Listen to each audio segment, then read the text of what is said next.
So last night I was trying to brainstorm topics to talk about for that Boston Celtics team after they lost their final game in the playoffs. And the topic that I kind of narrowed down was why the Boston Celtics need to look at starting to move on from Danny Ainge. And I'm not going to say that, the Boston Celtics and Danny Ainge read my mind, but that's just kind of how I feel, is that they knew it was time, and Danny Ainge knew it was time to kind of move on from the Boston Celtics after this 7-10 year run, not only with Danny Ainge at the helm, but also Brad Stevens at the helm as the head coach. Now he moves on to be president of basketball operations, I believe, and Danny Ainge is stepping down completely. I think the weirdest part about this situation is the fact that Brad Stevens is just not going to be coaching the team anymore, but he's still going to be one of the biggest voices in the franchise in general. And I think it's still a good thing for Brad Stevens to be with the franchise, seeing as he's kind of one of the main reasons why they've been so competitive over this past over half a decade stretch with him as the head coach.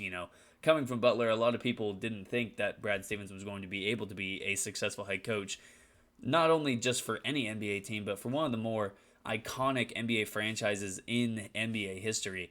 So, for what Brad Stevens has done in these 7 years, I think it's pretty much a win for the Celtics and for Danny Ainge to keep, or not for Danny Ainge, for Brad Stevens to keep him in the building.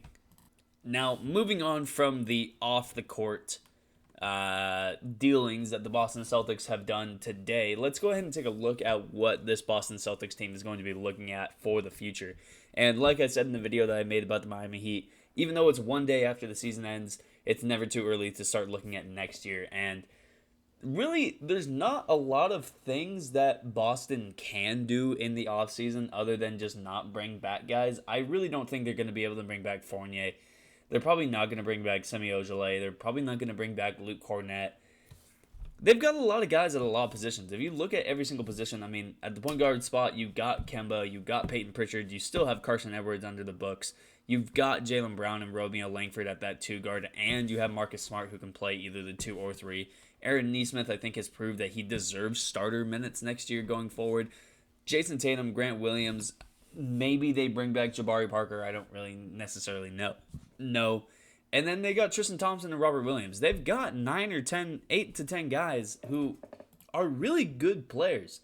And really, it sucks that this team has had such bad injury history lately, but that's kind of been the crux that's held them back. The other thing that's held them back is inability for front office to move up for another all-star to superstar caliber guy. And right now, while they have Jason Tatum and Jaylen Brown under books, if they can somehow package Kemba Walker, maybe put him along with Romeo Langford and Grant Williams, something like that, and try to get another superstar to pair with those two guys, maybe a superstar point guard, maybe a superstar big man I think Karl Anthony Towns would be perfect.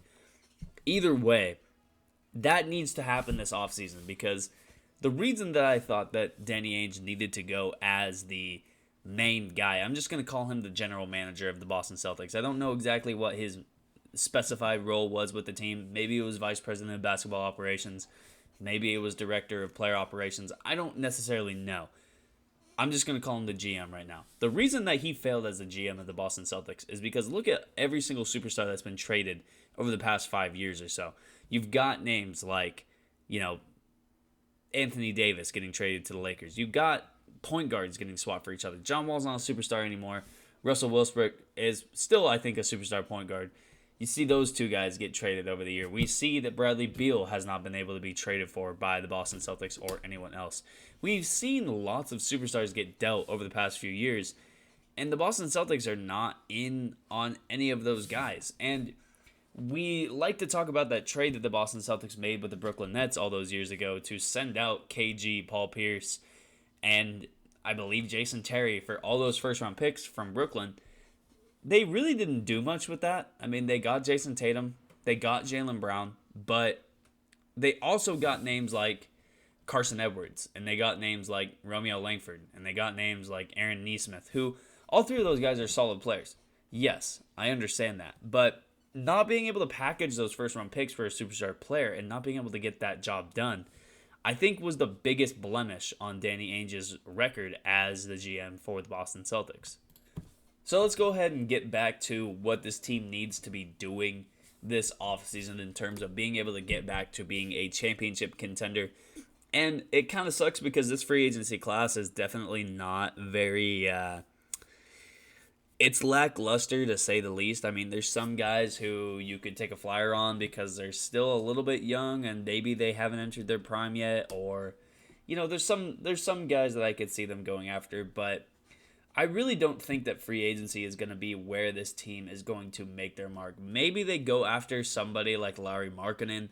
Maybe they go after somebody like, I don't know, maybe, I just don't know who else they would really go for. Maybe Zach Collins. There's not a lot of options for them to go after in free agency. However, like I said, being able to trade for somebody like maybe a Karl Anthony Towns, like maybe Miles Turner, who they probably should have tried to trade for last year, somebody at that center position or even the 4 spot, I think would be perfect for this team because they just have no inside presence anywhere on this team. I mean, Tristan Thompson's cool, but he's not going to be able to give you points in the paint at a consistent rate unless it's off an offensive rebound. Jason Tatum can give you some sort of paint presence, but he's not really at his best if he's literally just in the post all game trying to get post touches. Like, that's not going to be how this team operates. So I think if they really get somebody like Karl Anthony Towns, not only could he play in the post, but he could go out to the perimeter, shoot the lights out of the ball, and handle the ball and play make better than many other centers in the NBA. Some other guys I think would be great for this team to go after. Kelly Olynyk, I think coming back to be Boston would be awesome. Not only does he give a better presence at that bigger spot, but he's able to, the way Kelly Olynyk is able to shoot from outside, I've hated Kelly Olynyk throughout his whole career, going back to when he was playing in Gonzaga. However, watching him in the bubble last year for Miami and watching what he did this year for the Houston Rockets, there's no denying that that man can put the ball in the basket with the best of them. And I think that paired with Jason Tatum and Jaylen Brown would be incredible. Another guy would be Marvin Bagley. He's just a guy looking for a fresh start. I guarantee that it would not take much for the Sacramento Kings to give him up. I would love somebody like Dennis Schroeder on this team, whether he's off the bench or playing starter minutes. If the Boston Celtics are able to offload Kemba Walker for anybody, somebody, maybe even a bag of chips, Dennis Schroeder, I think, would be the perfect point guard for this team. Like I said, I think Karl Anthony Towns would be perfect. I think Miles Turner would be perfect. If they don't get Miles Turner from the Pacers, if they try to get Domantas Sabonis from the Pacers, I think that would be awesome too. What Domantas Sabonis showed this year as not only a scorer and rebounder at that 4 position, but also a just incredible playmaker. I think he's going to be a hot commodity on the open market. The Indiana Pacers just came off a terrible season record-wise, and I wouldn't be surprised if they're just going to try to hit the restart button. They really have not done that. I can't remember the last time the Indiana Pacers hit the reset button. So I think that would be a team to look at in terms of trying to find trade pieces. So there's that. So with Brad Stevens stepping out of the head coaching role and taking the front office position for the Celtics, the last position that needs to be filled is the head coaching spot. And I'm not going to try to bore you with X's and O's talk about how they need to run a certain amount of, pick and rolls for Jason Tatum or set a certain defense. That's not worthwhile for me to try to do for you. However, what I will say is they need to get the move right, because if you look at the other teams in the Eastern Conference, look at the Cleveland Cavaliers, look at the Chicago Bulls, look at, any team that's bad right now. It's because they made an idiotic head coaching hire. It's because the Chicago Bulls hired Jim Boylan. I mean, I think anybody with the right peace of mind could have said that that would not work. It's because the Cleveland Cavaliers hired Jim Boylan. Jim Boylan is a good head coach in college. I'm not going to take that away from him. But why? I mean, it took so long for him to get to the NBA in the first place. And obviously there's some sort of disconnect between him and younger players. There's a reason why these franchises that are in the dumps right now are in the dumps, because they make idiotic hires at one of the more important positions in NBA, and that's a head coaching spot.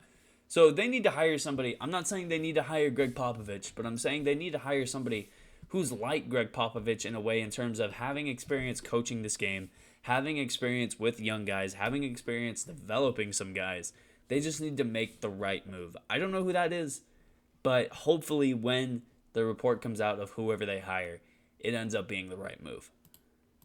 With all that being said, that's going to be the video for me. I hope you all enjoyed it. If you did, make sure you leave a like. If you didn't, make sure you leave a dislike. If you're a Celtics fan, what do you think about Danny Ainge taking over his front office? What is it? Basketball operations vice president, and Danny Ainge stepping down. I think it's the perfect move for the Celtics. I think it's great that they finally are out from under the Danny Ainge era. But let me know down below what you think. And subscribe to the channel if you're not already. If you are, you know what to do. And I'll see you in the next video. Peace.